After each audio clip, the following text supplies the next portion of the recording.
Video ini dibuat untuk menyelesaikan salah satu tugas akhir mata kuliah pengantar teknologi informasi dengan dosen pengampu Bapak Alfiar Charmen Talakua SSI MKom. Kami dari kelompok 2 terdiri dari 9 orang yang saling bekerja sama dalam menyelesaikan tugas ini. Perkenalkan, nama saya Anggrede Nama, NIM 2624003. Di sini saya akan menjelaskan kasus penurunan citra Tokopedia karena isu keamanan data pengguna. Yang pertama, latar belakang isu keamanan. Pada awal tahun 2020, sebuah insiden besar menguncang Tokopedia, salah satu platform e-commerce terbesar di Indonesia yang mengalami kebocoran data pengguna. Berdasarkan laporan dari berbagai sumber, sebanyak 91 jiwa akun pengguna diklaim telah bocor dan diperjualbelikan di forum Paretos.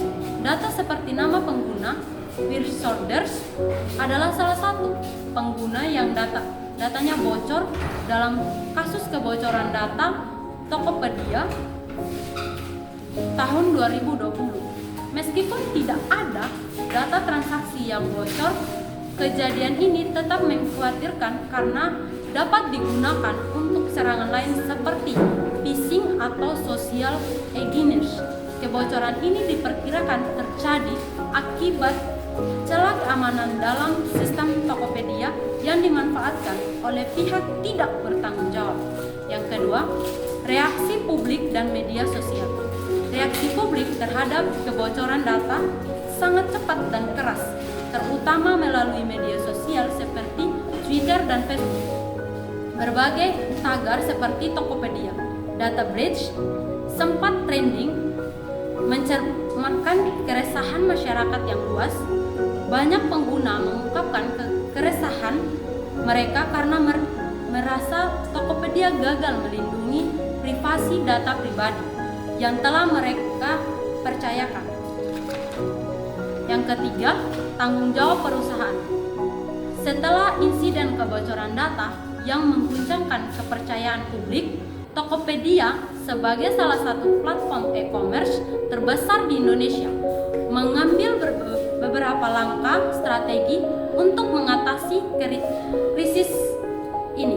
Langkah-langkah tersebut mencakup berbagai sistem keamanan, pemberian induksi kepada pengguna, kolaborasi dengan pihak berwenang, serta upaya pemulihan citra melalui komunikasi akibat di berbagai platform, termasuk media sosial. Berikut adalah penjelasan langkah mengenai langkah-langkah yang diambil oleh Tokopedia. 1. Perbaikan sistem keamanan. Langkah pertama yang dilakukan Tokopedia adalah memperkuat sistem keamanan untuk memastikan insiden serupa tidak berulang di masa depan. Yang kedua, Tokopedia dengan cepat mengeluarkan pernyataan resmi melalui berbagai kanalan komunikasi termasuk media sosial, website resmi, dan media massa. Yang ketiga, dampak terhadap terhadap citra perusahaan. Insiden kebocoran data yang menimpa Tokopedia tidak hanya berdampak pada keamanan pengguna, tetapi juga memberikan pengaruh signifikan terhadap citra perusahaan. Kepercayaan konsumen sebagai fondasi utama dalam bisnis e-commerce menjadi taruhannya. Berikut beberapa dampaknya. Yang pertama, penurunan kepercayaan konsumen seperti rasa khawatir dan kehilangan kepercayaan kritis di media sosial perbandingan dengan kompetitor. Yang kedua, perubahan jumlah pengguna seperti penurunan pengguna aktif, tren pendaftaran akun baru. Yang ketiga, dampak terhadap transaksi seperti penurunan volume transaksi pengguna metode pembayaran alternatif. Yang keempat, upaya pemulihan citra Tokopedia seperti komunikasi transparan, peningkatan keamanan, dan kampanye publik. Yang keempat, dampak jarak pendek dan panjang. Insiden kebocoran data di platform besar seperti Tokopedia memiliki dampak yang signifikan terhadap reputasi perusahaan. Dampak ini dapat terbagi dalam dua periode, jangka pendek dan jangka panjang.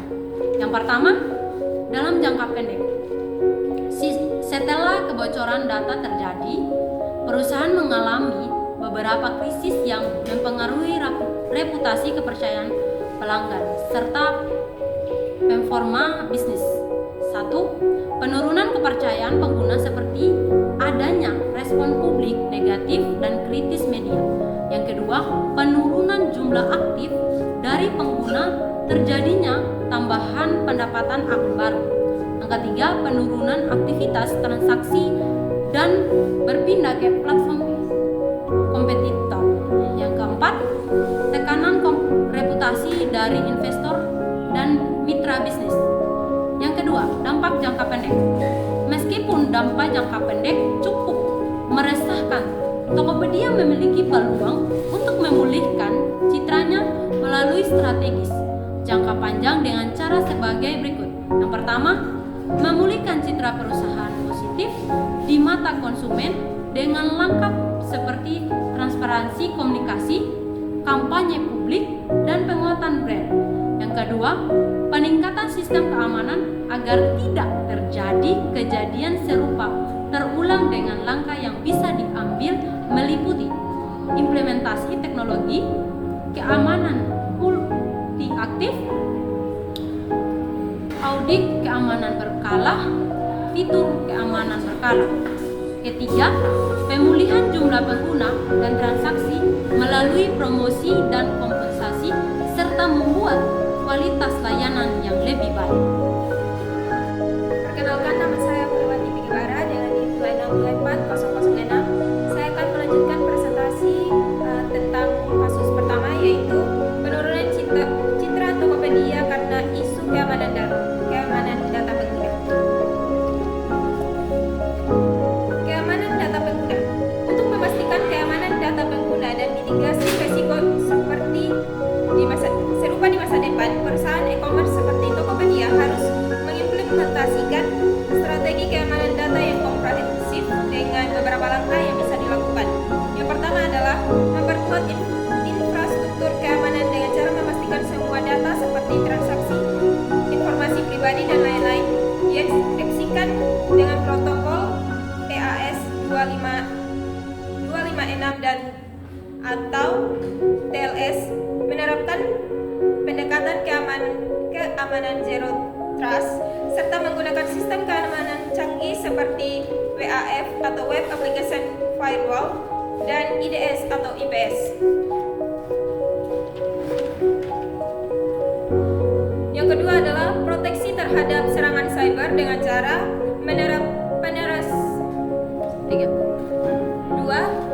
proteksi terhadap serangan cyber dengan cara penetration testing dan audit keamanan rutin, anti-DDoS dan proteksi malware, serta menggunakan sistem pemantauan secara real time. Yang ketiga adalah keamanan akses pengguna seperti autentifikasi multifaktor atau MAF. Selanjutnya, menggunakan sistem password yang kompleks dan menggunakan hosting seperti manajemen sesi. Yang keempat adalah kepatuhan terhadap regulasi seperti penerapan strategi standar internasional dan mematuhi regulasi lokal seperti UU DPD atau Undang-Undang Perlindungan Data Pribadi. Yang kelima, melakukan pelatihan untuk mengenali potensi serangan seperti social engineering, serta menyediakan panduan keamanan bagi pelanggan untuk melindungi akun mereka. Yang keenam adalah rencana respon plan jika kebocoran data terjadi dan melakukan backup rutin, serta recovery cepat jika terjadi pelanggaran. Yang terakhir adalah kolaborasi dengan pihak ketiga seperti mengundang para ahli keamanan dan bekerja sama dengan perusahaan keamanan cyber terpercaya. Selanjutnya adalah peran media sosial. Media sosial memiliki peran yang sangat signifikan dalam membentuk persepsi konsumen terhadap terjadinya kebocoran data. Dampaknya bisa bersifat positif maupun negatif, tergantung pada bagaimana perusahaan mengelola komunikasi kreatif dan bagaimana respon masyarakat terhadap situasi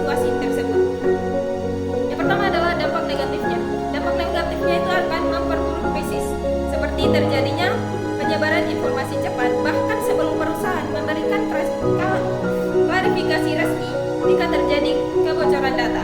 Selain itu, munculnya hoaks memicu kebingungan dan memperkeruh suasana, serta viralnya kritik dan kekecewaan yang menciptakan trending topik negatif dan merusak citra perusahaan, mengakibatkan terjadinya tekanan besar terhadap perusahaan dari publik.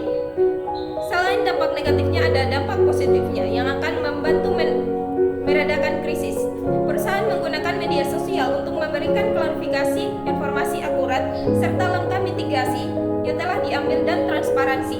Ini bisa membangun kembali kepercayaan konsumen. Selain itu, perusahaan mempublikasikan pernyataan resmi dan mengoreksi rumor atau hoax yang beredar.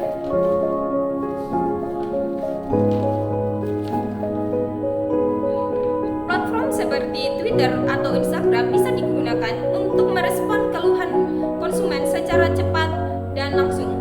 Setelah krisis mereda, media sosial bisa menjadi alat untuk meluncurkan kampanye brand recovery.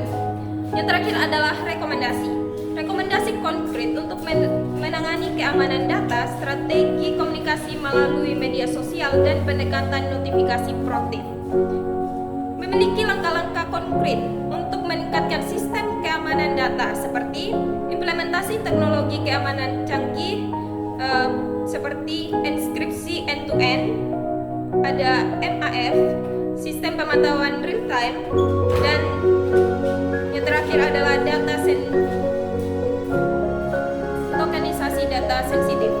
Yang kedua adalah audit keamanan rutin dengan melakukan penetration testing dan audit independen.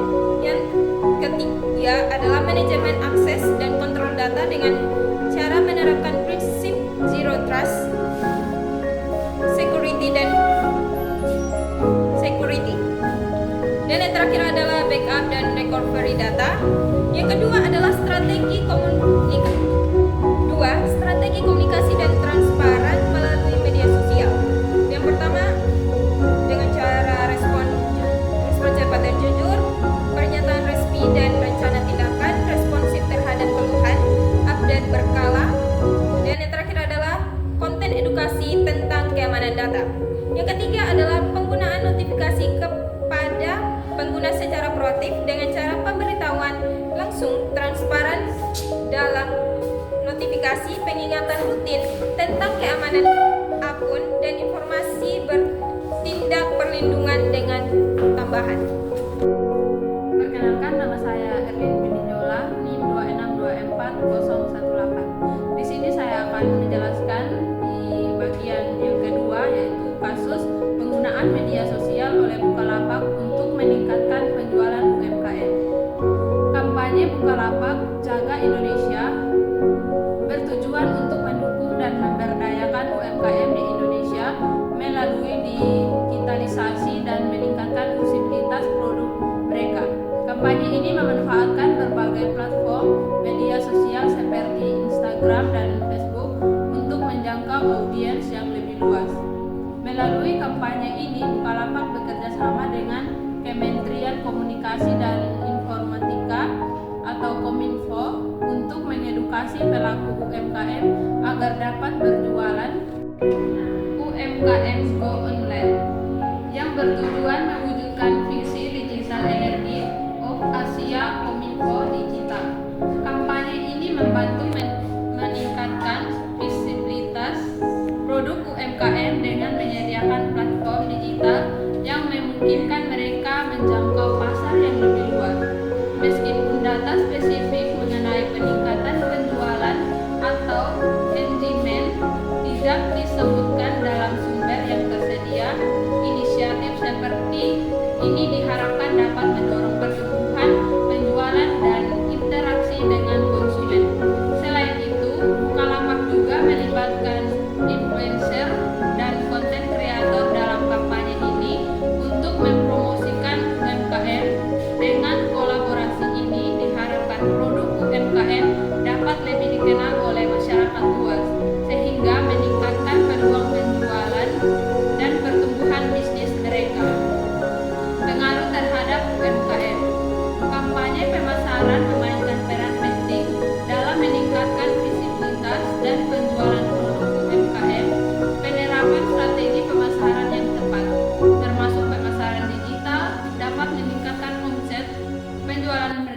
penjualan UMKM secara signifikan. Beberapa penelitian menunjukkan bahwa UMKM yang mengadopsi pemasaran digital mengenai peningkatan omset hingga 50%. Selain itu, penggunaan influencer marketing juga terbukti efektif dalam meningkatkan visibilitas dan penjualan produk UMKM. Studi menunjukkan bahwa UMKM yang memanfaatkan influencer marketing merasakan dampak positif, terutama dalam hal peningkatan pengetahuan merek dan penjualan produk mereka. Pemasaran digital memungkinkan UMKM untuk menjangkau pasar yang lebih luas, meningkatkan brand awareness, dan berinteraksi langsung dengan pelanggan. Strategi seperti optimasi mesin pencari atau SEO, pemasaran konten, dan penggunaan media sosial dapat membantu UMKM meningkatkan visibilitas produk mereka. Secara keseluruhan, kampanye pemasaran yang efektif, terutama yang memanfaatkan platform digital, dapat meningkatkan visibilitas dan penjualan produk UMKM. Data menunjukkan bahwa penerapan strategi pemasaran digital yang tepat dapat meningkatkan omset penjualan UMKM secara signifikan. Peran influencer dan konten kreator. Informasi spesifik mengenai keterlibatan influencer atau konten kreator dalam kampanye Jaga Indonesia oleh Bukalapak tidak tersedia dalam sumber yang ada. Namun, Bukalapak secara umum telah memanfaatkan media sosial dan bekerja sama dengan berbagai pihak untuk mendukung UMKM di Indonesia. Dalam upaya meningkatkan penjualan UMKM, Bukalapak aktif menggunakan platform media sosial seperti Instagram, Facebook, dan YouTube untuk mempromosikan produk UMKM. Meskipun tidak ada data spesifik tentang penggunaan influencer dalam kampanye, Jaga Indonesia menggunakan media sosial secara umum telah membantu meningkatkan visibilitas dan penjualan produk UMKM. Selain itu, Bukalapak juga telah melakukan berbagai inisiatif untuk mendukung UMKM seperti program edukasi dan pelatihan untuk meningkatkan literasi digital para pelaku UMKM. Meskipun tidak ada informasi spesifik mengenai keterlibatan influencer dalam kampanye Jaga Indonesia, peran media sosial dan inisiatif Bukalapak secara umum telah memberikan dampak positif bagi UMKM di Indonesia. Secara keseluruhan, meskipun tidak ada informasi spesifik mengenai keterlibatan influencer atau konten kreator dalam kampanye Jaga Indonesia, penggunaan media sosial dan inisiatif Bukalapak secara umum telah berkontribusi dalam mempromosi dan meningkatkan penjualan UMKM di Indonesia. Perkenalkan, nama saya Stine Kalakarni, umur saya 409. Dari sini saya akan melanjutkan pembahasan kasus kedua. Efektivitas kampanye. 1. Peningkatan kesadaran.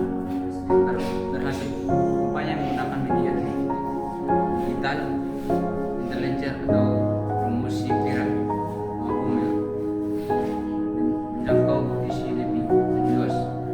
Gagal. Konten yang kurang relevan atau kreatif tidak menarik perhatian audiens. Yang kedua, peningkatan penjualan. Berhasil. Diskon chart dan promosi langsung mendorong pembelian. Gagal. Awareness tidak mengikuti konversi karena harga kualitas.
membantu UMKM dan keuntungan. Yang ke-1, visibilitas luas, jangkauan pasar hingga nasional internasional. Yang kedua, interaksi pelanggan, komunikasi langsung, membangun hubungan. Yang ketiga, konten kreatif, promosi menarik lewat foto video. Yang keempat, viral marketing, konten menarik mudah viral. Yang kelima, target audiensi, iklan terarah sesuai lokasi, usia dan usia minat. Yang keenam, data analitik, evaluasi strategis pemasaran lewat data. Ada juga keuntungan utama. Yang pertama, biaya rendah, lebih murah dibanding iklan konvensional. Yang kedua, jangkauan luas, akses. Yang kedua, jangkauan luas, akses miliaran pengguna media sosial. Yang ketiga, fleksibel, strategis, mudah diubah sesuai kebutuhan. Berikut tantangan dalam memasarkan UMKM melalui media sosial. Tantangan dalam memasarkan UMKM melalui media sosial oleh Bukalapak. Yang pertama, keterbatasan anggaran. UMKM sering menghadapi keterbatasan anggaran untuk pemasaran digital. Banyak pelaku UMKM yang tidak mampu mengalokasikan dana besar untuk promosi di media sosial, seperti penggunaan iklan berbayar atau jasa profesional untuk membuat konten berkualitas. Bukalapak sendiri mungkin memiliki keterbatasan dalam memberikan subsidi atau program promosi besar-besaran untuk seluruh UMKM yang bergabung di platformnya. Yang kedua, kesulitan membuat konten menarik. Membuat konten yang menarik dan profesional menjadi tantangan. Tantangan utama bagi banyak UMKM, dan konten yang kurang menarik atau tidak konsisten dapat membuat produk UMKM tenggelam di tengah persaingan konten yang lebih menarik di platform yang sama. Yang ketiga, persaingan yang ketat. Media sosial dipengaruhi oleh berbagai merek besar yang memiliki anggaran besar untuk pemasaran UMKM, seringkali sulit bersaing dengan perusahaan besar. Bukalapak dan UMKM juga harus bersaing dengan platform e-commerce lain seperti Shopee dan Tokopedia yang memiliki fitur lebih unggul dalam hal sosial e-commerce. Yang ada juga rekomendasi. Satu, strategis pemasaran media sosial yang lebih berfokus dan berkelanjutan, seperti pemetaan audiens target, konten konsisten dan tematik. Program kampanye berkelanjutan, penggunaan teknologi seperti analitik untuk memahami perilaku konsumen, seperti data drive marketing, segmentasi pasar yang lebih akurat, rekomendasi berbasis AI. Kemitraan dengan influencer atau konten kreator untuk memperluaskan jangkauan pasar, seperti kolaborasi dengan influencer, program afiliasi, dan industri. Penelitian untuk enterprise dan UMKM. Perkenalkan, nama saya Kartia Dwi Aryati dengan NIM 2426028. Di sini saya akan membacakan kasus ketiga, pengaruh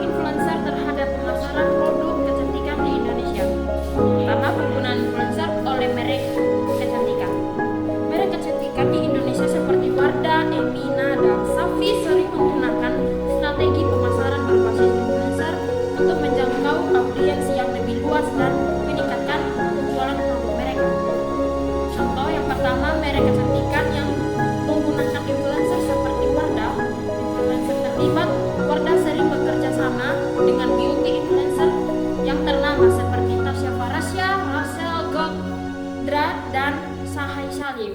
Jenis konten yang dipromosikan seperti review produk, tutorial makeup, dan campaign sosial. Yang kedua, Emina, influencer terlibat. Emina sering bekerja sama dengan micro influencer dan beauty content kreator di Instagram dan TikTok. Jenis konten yang dipromosikan seperti unboxing produk, event, dan giveaway Safi. Influencer yang terlibat, Safi menggandengkan influencer muslim seperti Indira Kalista dan selebriti seperti Claudia Cynthia Bella. Jenis konten yang dipromosikan seperti testimonial skincare dan edukasi produk. Pertama, dampak terhadap penjualan. Kampanye pemasaran yang melibatkan influencer telah membuktikan efektif dalam meningkatkan penjualan produk kecantikan di Indonesia. Beberapa contoh menunjukkan dampaknya. Yang pertama, Wardah Beauty melalui kampanye Wardah Spirit Beauty yang menggandengkan influencer untuk berbagi cerita inspiratif tentang kecantikan dari dalam. Wardah berhasil meningkatkan penjualan dan memperkuat citra merek sebagai brand yang peduli terhadap kecantikan holistik. Yang kedua, Soundteeth, brand skincare lokal ini mengalami lonjakan popularitas berkat kolaborasi dengan influencer ternama. Kerjasama ini berhasil menarik perhatian konsumen muda dan meningkatkan penjualan produk secara signifikan. Yang ketiga, Sosyola, sebagai platform e-commerce kecantikan ini, Sosyola bekerjasama dengan berbagai influencer untuk mempromosikan produk yang mereka jual melalui konten ulasan produk, tutorial, dan giveaway. Sosyola berhasil menarik banyak pengunjung ke platform mereka dengan meningkatkan konversi penjualan mereka. Perkenalkan, nama saya Marsa Hidayah, NIM 262455. Di sini saya akan menjelaskan mengenai kasus pengaruh influencer terhadap pemasaran produk kecantikan di Indonesia. Bagian persepsi konsumen. Konsumen cenderung lebih mempercayai rekomendasi dari influencer dibandingkan iklan tradisional. Sebuah survei dari Forbes mengungkapkan bahwa 92% konsumen lebih percaya pada influencer daripada iklan konvensional. Selain itu, pengguna influencer dalam iklan dapat meningkatkan daya tarik dan kepercayaan konsumen, menunjukkan bahwa pemasaran yang melibatkan influencer memiliki dampak yang kuat pada keputusan pembelian. Berikut keuntungan dan risiko pengguna influencer. Yang pertama, keuntungan pengguna influencer seperti kredibilitas dan kepercayaan jangkauan yang luas, peningkatan penjualan, efisiensi biaya, dan konten kreatif. Yang kedua, risiko penggunaan influencer seperti kurangnya transparansi, potensi skandal. Ketika cocokkan dengan merek, ketergantungan berlebihan, dan hasil yang tidak konsisten. Berikut ada kepercayaan konsumen.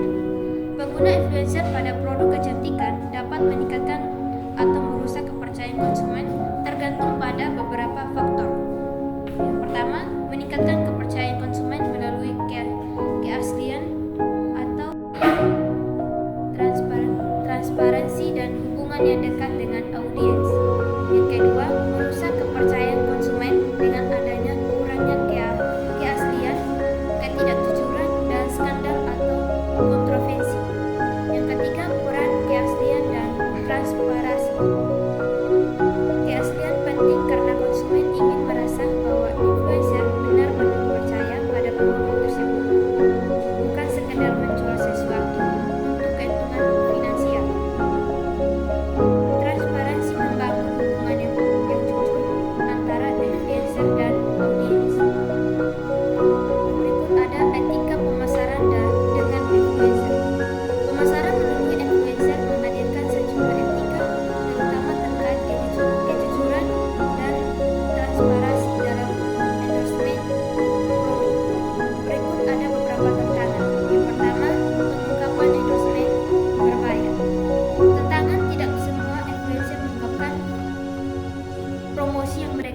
diharapkan adalah hasil kerjasama berbayar.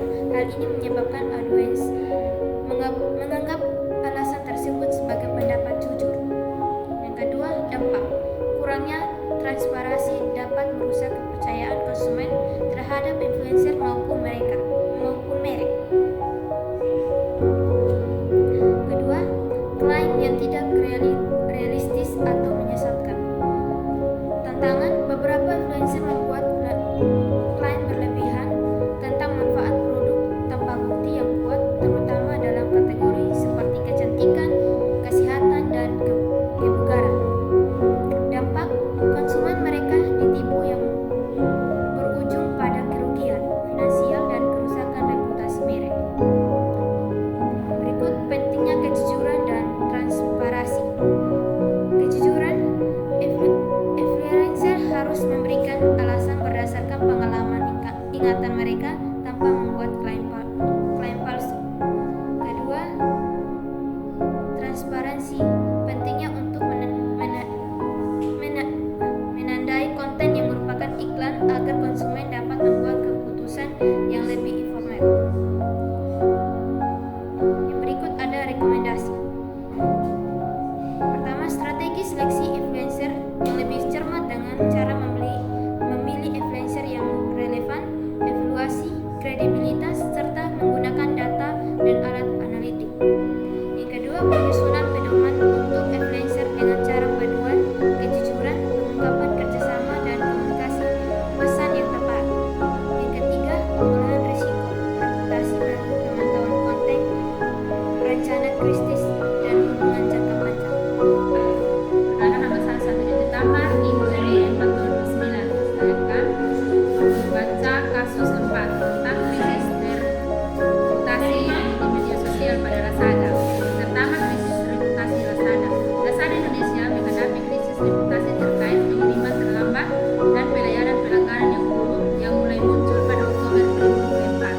Kelulusan konsumen mengenai keterlambatan pengiriman dan pelayanan pelanggan yang tidak memadai. Misalnya pada 25 September 2024, seorang konsumen mengeluhkan buruknya layanan Lazada Express atau Lex dalam menangani pengiriman termasuk keterlambatan dan penanganan paket yang tidak memadai.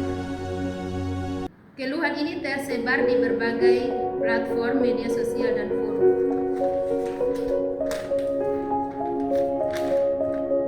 Konsumen menunjukkan bahwa konsumen merasa frustasi dengan layanan yang diberikan. Kurangnya respon yang memadai dari pihak Lazada terhadap keluhan ini dapat memperburuk citra perusahaan di mata konsumen. Untuk mengatasi krisis reputasi ini, Lazada perlu meningkatkan kualitas layanan pengiriman dan responsivitas layanan pengiriman pelanggan, serta secara praktik menangani keluhan konsumen di media sosial untuk memulihkan kepercayaan pelanggan.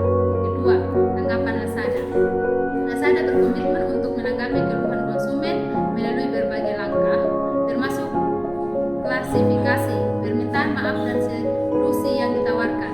Berikut contoh tanggapan Lazada terhadap konsumen. Yang pertama, klarifikasi dan permintaan maaf. Lazada sering memberikan permintaan maaf secara langsung dan menindaklanjuti keluhan. Kedua, penyesuaian masalah. Lazada menunjukkan itikat baik seperti pengiriman uang barang yang bermasalah. Ketiga, peningkatan layanan. Lazada terus meningkatkan layanan untuk memberikan respon cepat dan memuaskan. Namun ada konsumen yang merasa komplain mereka kurang ditanggapi, seperti kasus pesanan yang tak berujung datang dan chat tidak dijawab. Yang ketiga, dampak terhadap citra Lazada. Krisis reputasi yang dialami Lazada Indonesia akibat keterlambatan pengiriman dan layanan pelanggan memburuk telah memberikan dampak signifikan terhadap citra perusahaan di mata konsumen. Yang pertama, dampak terhadap reputasi konsumen meliputi penurunan keputusan pelanggan dan meningkatkan keluhan publik. Kedua, dampak terhadap kinerja bisnis meliputi penurunan loyalitas pelanggan dan potensi penurunan penjualan. Yang ketiga, mengelola krisis reputasi Lazada. Pertama, langkah-langkah yang harus diambil untuk mengelola krisis reputasi akibat keluhan konsumen Lazada perlu: 1. Respons cepat. Menanggapi keluhan konsumen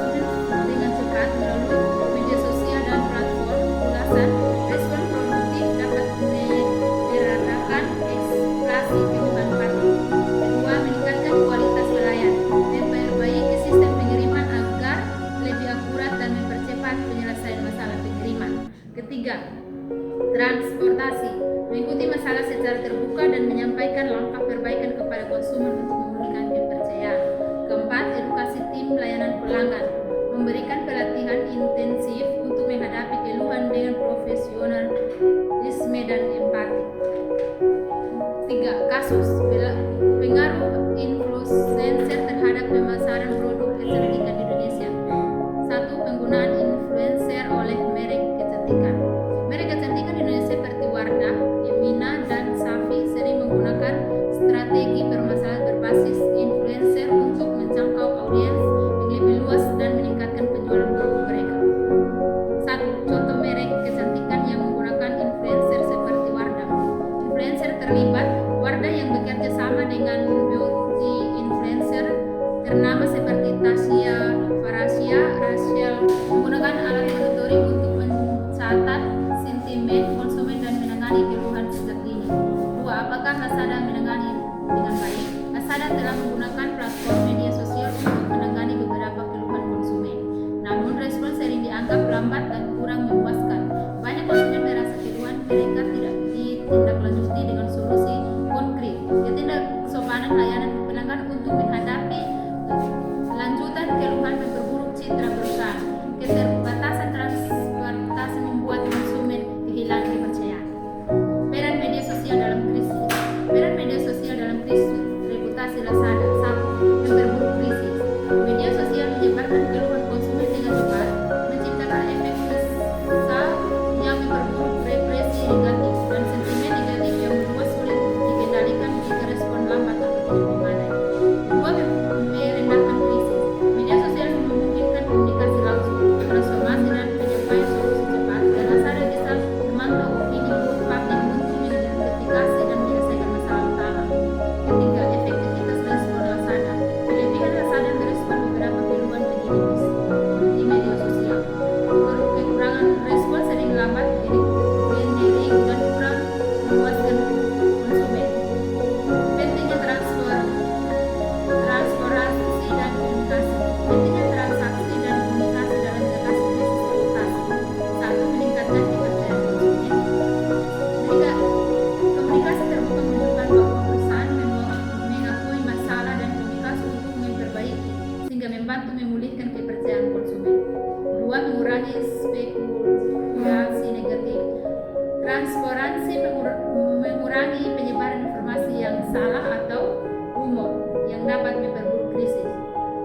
3. Menggunakan citra positif. Dengan bersikap jujur dan respons perusahaan dapat menunjukkan interaksi dan tanggung jawab menciptakan reaksi positif di kalangan konsumen. 4. Meningkatkan layanan perencanaan. Konsumen lebih cenderung tetap loyal jika mereka merasa didengar dan melihat perusahaan bertindak untuk memperbaiki masalah. Rekomendasi untuk mengatasi krisis reputasi Lazada. 1. Sistem pengaduan langganan yang responsif. Buat sistem pengaduan yang cepat dan mudah diakses dengan tim khusus untuk menangani keluhan secara responsif dan efisien. 2. Penanganan proaktif di media sosial. Gunakan media sosial untuk memberikan klasifikasi, meminta maaf secara terbuka, dan menawarkan solusi transparan. 2. Siapkan tim khusus untuk memantau dan merespon keluhan secara real time. 3. Meningkatkan layanan pengiriman dan dukungan pelayanan.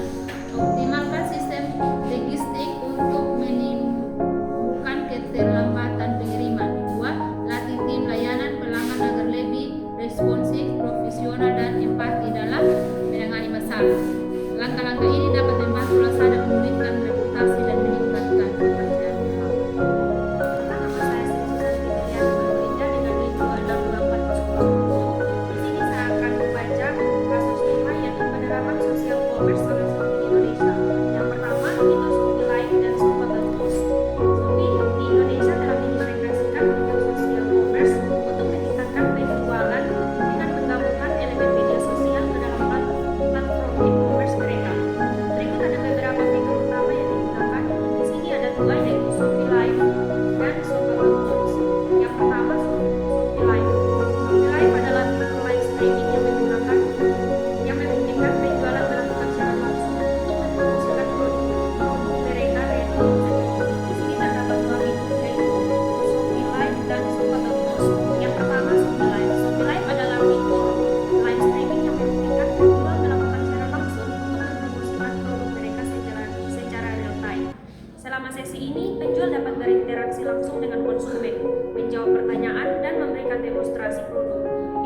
paperless dan interaktif. Adapun pengaruh fitur terhadap penjualan yaitu penerapan fitur social commerce oleh Shopee Indonesia seperti Shopee Live dan Shoppable Post telah menunjukkan dampak positif terhadap penjualan khususnya di kalangan generasi muda. Ada beberapa temuan terkait, yaitu ada 2 temuan. Yang pertama, peningkatan penjualan melalui Shopee Live. Studi kasus Gio Severino, toko sepatu lokal ini mengalami peningkatan penjualan signifikan setelah memanfaatkan fitur live streaming di aplikasi Shopee. Interaksi real time dengan konsumen melalui demonstrasi produk secara langsung terbukti efektif dalam mendorong penjualan. Yang kedua, ada preferensi generasi muda terhadap e-commerce. Popularitas di kalangan generasi Z ini, Shopee merupakan platform e-commerce paling populer di kalangan remaja Indonesia.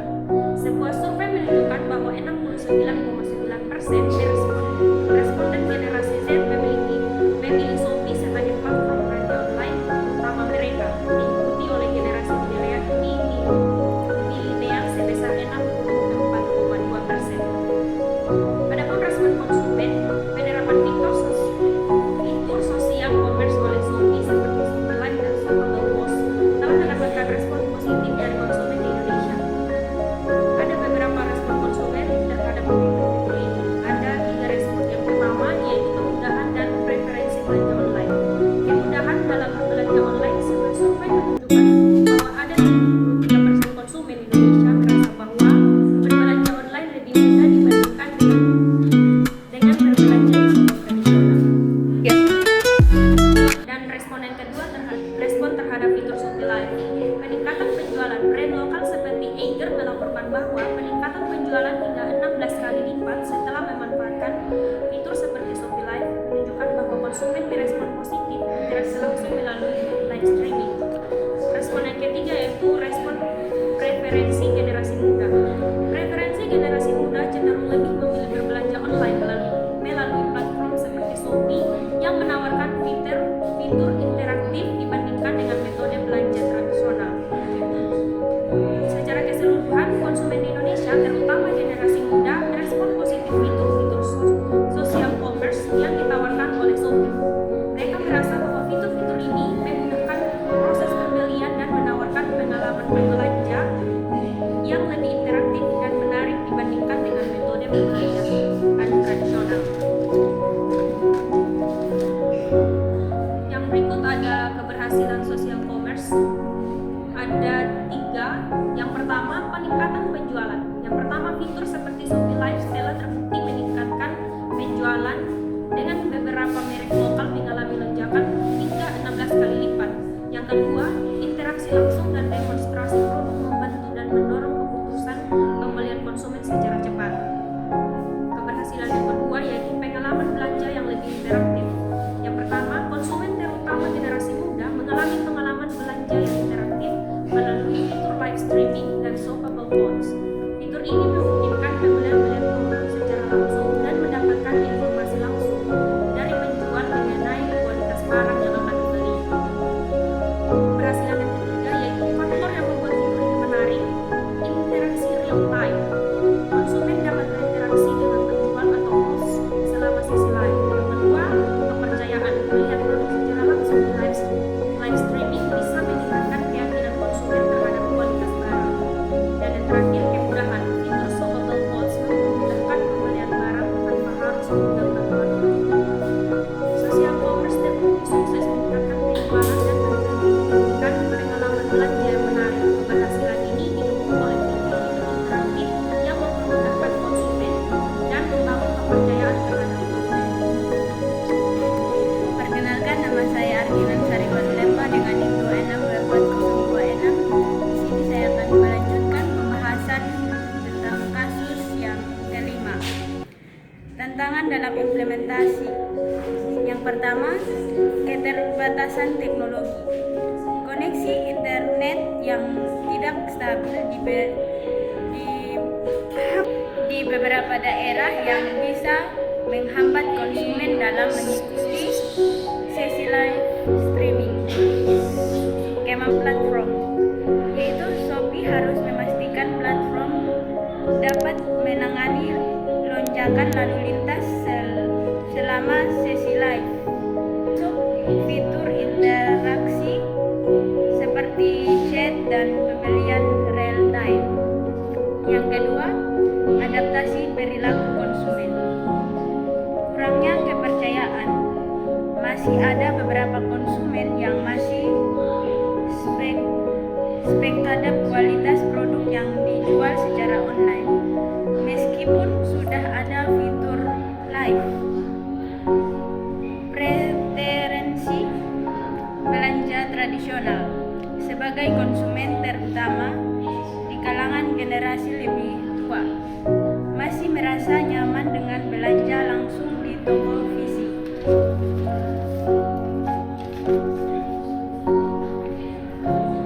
Perbedaan sosial commerce dengan e-commerce tradisional. Yang pertama, interaksi dan engagement. Sosial e-commerce mengutamakan interaksi real time antara penjual dan pembeli melalui fitur seperti live streaming dan Shopee Post. Konsumen dapat bertanya langsung dan melihat demonstrasi produk.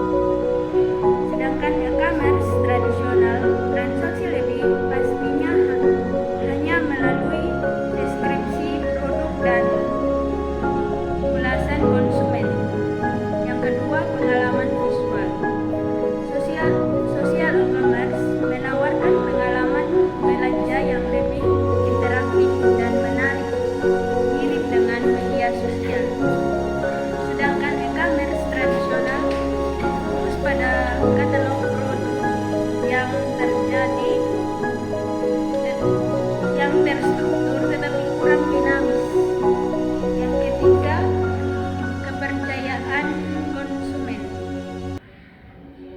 Sosial commerce, konsumen lebih percaya karena dapat melihat produk langsung saat live dan mendapatkan jawaban yang cepat. Sedangkan e-commerce tradisional, kepercayaan dibangun melalui ulasan konsumen tetapi sering kali kurang personal. Yang keempat, daya tarik bagi konsumen Indonesia. Sosial commerce lebih menarik karena konsumen Indonesia, khususnya generasi muda, cenderung menyukai pengalaman belanja yang interaktif, menghibur, dan dapat dilakukan bersama. Sosial commerce memberikan pengalaman belanja yang lebih engaging dan personal, membuatnya lebih menarik bagi konsumen Indonesia dibandingkan dengan e-commerce tradisional. Rekomendasinya, yang pertama, pengembangan fitur interaktif. Tambahan fitur seperti live streaming, live Shopee untuk mencoba produk atau program loyalitas. Berhasil gamifikasi untuk meningkatkan keterlibatan. Yang kedua, penggunaan data analitik. Gunakan analitik untuk memahami pola pembelian, personalitas, rekomendasi produk, dan meningkatkan pengalaman pengguna. Yang ketiga, strategi influencer dan konten kreator. Gandeng influencer atau kreator lokal yang relevan untuk mempromosikan produk dan memperluas jangkauan dengan konten kreatif. Pendekatan